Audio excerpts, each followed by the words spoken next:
আসসালামু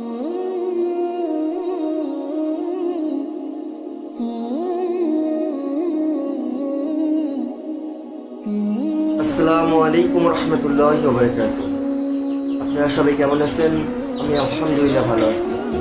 মহান রব্বুল আলামিনের দরবারে লাখ কোটি শুকরিয়া আদায় করি। মহান রব্বুল আলামিন আপনাদের সামনে এসে কিছু কথা বলার তৌফিক দান করেছেন, এজন্য শুকরিয়া দেন আলহামদুলিল্লাহ। পবিত্র মাহে রমাদান মাসের আজকে সপ্তম রোজা পার করেছি। অষ্টম রোজার দিবাগত রাত আপনাদের সামনে এসে কিছু কথা বলার তৌফিক দান করেছেন, এজন্য শুকরিয়া দেন আলহামদুলিল্লাহ। আজকে কথা বলবো পর্দা নিয়ে। পুরুষের পর্দা কতটুকু, কোথা থেকে নিয়ে কোন পর্যন্ত, মহিলাদের পর্দা কতটুকু এবং মহিলাদের পর্দার বিষয়ে কাপড়ের কয়টি স্তর আছে, মূলত পোশাকের কয়টি স্তর আছে, এই সকল বিষয় নিয়ে আজকে আলোচনা করব। সুপ্রিয় দর্শক, চলুন আলোচনায় যাওয়া যাক। মানব দেহের কিছু অংশ গুপ্তাঙ্গ বা আওরাত, প্রাইভেসি বলে নির্দেশ দিয়েছেন আল্লাহ তাআলা। এগুলোর জন্য মানুষের দৃষ্টি থেকে আবৃত করে রাখা ফরজ। পুরুষ দেহের জন্য সর্বদা নাভি থেকে নিয়ে হাঁটু পর্যন্ত শরীর অন্য মানুষের দৃষ্টি থেকে আবৃত করা বা ঢেকে রাখা ফরজ। এই অংশটুকু শুধু স্ত্রী ছাড়া অন্য কাউকে দেখানো হারাম। মহিলাদের পোশাকের মূলত 4টি স্তর আছে। মহিলাদের পোশাকের কয়টি স্তর আছে? 4টি স্তর আছে। কি এই 4টি স্তর সুপ্রিয় দর্শক, আসুন জেনে নেওয়া যাক। স্বামী স্ত্রীর মধ্যে কোনো পোশাকের ব্যবধান নেই, কোনো পোশাকের কিনেই ব্যবধান নেই। অন্য মুসলিম মহিলাদের দৃষ্টি থেকে নাভি থেকে হাঁটু পর্যন্ত স্থান আবৃত করে রাখা মুসলিম মহিলার জন্য ফরজ। পিতা, আপন, চাচা, মামা, ভাতিজা, ভাগ্নে, শ্বশুর প্রমুখ মাহরাম বিবাহ সম্ভবত নয়। আত্মীয়দের সামনে মোটামুটি কাঁধ থেকে হাঁটু পর্যন্ত শরীর আবৃত করে করতে হবে। এছাড়াও বাকি সকল পুরুষদের দৃষ্টি থেকে মুসলিম মহিলার মাথার চুল, মাথা, কাঁধ, কোনো গলা সব পুরা শরীর আবৃত করে রাখবেন।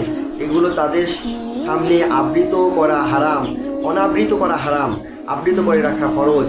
কঠিন গুনাহের কারণ আমরা এতটুকু বুঝতে পারি যে কোনো যতটুকু আবৃত করা ফরজ বা তা আবৃত করলে সওয়াব হবে এবং অনাবৃত করলে রাখলে কঠিন গুনাহ হবে। অর্থাৎ পুরুষের চোখ থেকে যতটুকু আমাদের আবৃত করে রাখা যায়, মাথা থেকে গলা চুল পর্যন্ত, হাঁটু পর্যন্ত, হাঁটুর নিচ পর্যন্ত এবং টাকনুর উপর টাকনু পর্যন্ত ঢেকে রাখা ফরজ, না রাখলে বড় গুনাহ হবে। উপরিক্ত কোনো মহিলা যদি কাজি পর্যন্ত হাতের তালু বা মুখমণ্ডল ছাড়া অন্য কিছু যেমন চুল, কান, গলা ইত্যাদি অনাবৃত করে রাখে, সালাত আদায় করেন, তবে অন্য কোনো মানুষ না দেখলেও তার সালাত আদায় হবে না। অভিভাবকের জন্য নিজের পর্দা পালন যেমন ফরজ, তেমনি নিজের কন্যা, স্ত্রী, ভাগ্নি বা নিজের দায়িত্বাধীন সকল মহিলার পর্দা করানো ফরজ।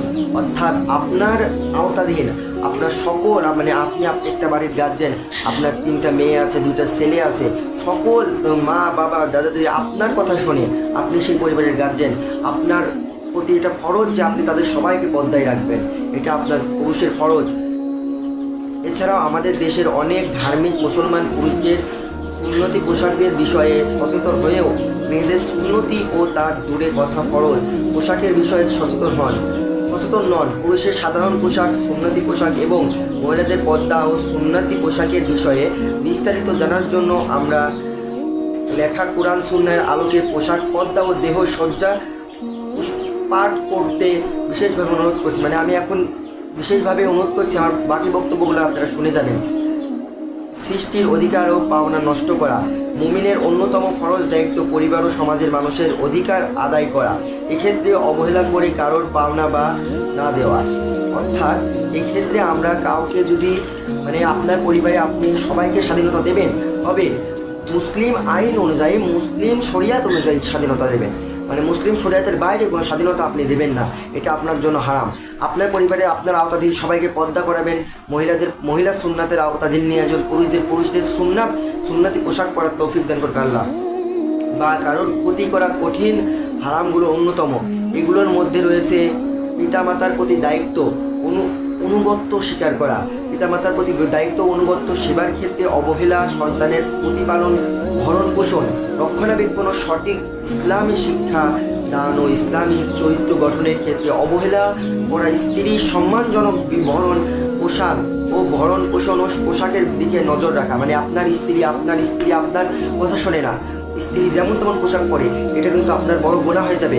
আপনার স্ত্রীকে আপনি মহব্বত দিয়ে বোঝাবেন যে তুমি তো আমার স্ত্রী, তোমার দেহ দেখার অধিকার শুধু আমার, অন্য কোনো পুরুষের তোমার দেহ দেখার অধিকার নেই।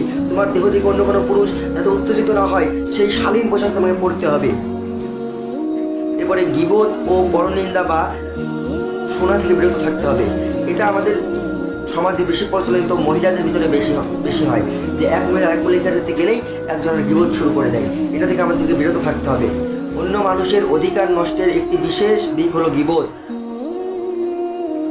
কোনো মানুষের মধ্যে বিদ্যমান সত্যকারীদের দুষ্টতা, মানে একটা লোক একটা জিনিস করেই নাই, আপনি তার সেটা নিয়ে গীবত করতে লাগলেন, বা একটা লোক একটা জিনিস অন্যায় করে ফেলেছে, একটা ভুল করে ফেলেছে, আপনি সেটা সমালোচনার বন্যা বয়ে দিলেন, গীবতের বন্যা বয়ে দিলেন আরেক জায়গায়।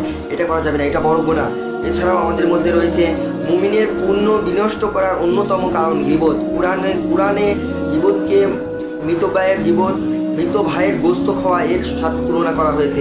রাসূল কারীম সাল্লাল্লাহু আলাইহি ওয়াসাল্লাম এই পাপের ভয়ঙ্কর পরিণতি সম্পর্কে অগণিত হাদিসে উম্মতকে সাবধান করেছেন। সবচেয়ে কঠিন বিষয় গীবত করা বান্দার হক সংশ্লিষ্ট পাপ। সংশ্লিষ্ট ব্যক্তি ক্ষমা না করলে এর অপরাধের কারণে আমাদের পুণ্য তাকে প্রদান করতে হবে।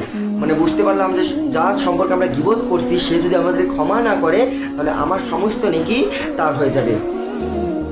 বুঝতে পারলাম তো? তাহলে পুরুষের পর্দা নাভি থেকে নিয়ে হাঁটু পর্যন্ত, এটা আমার স্ত্রী বাদে অন্য কেউ দেখতে পারবে না, এটা আমার ফরজ পর্দা। এবং মহিলাদের পর্দার স্তর 4টি, এবং আমাদের যা পুরুষ আছে, মানে আমাদের আওতাধীন সকল মহিলা আছে, তাদের পর্দার বিষয়ে নজর রাখতে হবে। এছাড়াও গীবত করা থেকে আমাদেরকে বিরত থাকতে হবে। এছাড়া গীবত হলো কিন্তু মানুষের হক সংশ্লিষ্ট গুনাহ। এই গুনাহ যদি মানুষ মাফ না করে তাহলে কিন্তু আমাদের নেকি তাকে দিয়ে দেওয়া লাগবে, এবং আল্লাহ তাআলা মাফ করবে না যদি মানুষ না মাফ করে। সেটা আপনাদেরকে বোঝাতে পেরেছি। এই বলে আমার বক্তব্য শেষ করছি। তৌফিক ইল্লা বিল্লাহ। আসসালামু আলাইকুম ওয়া রাহমাতুল্লাহি ওয়া বারাকাতুহু।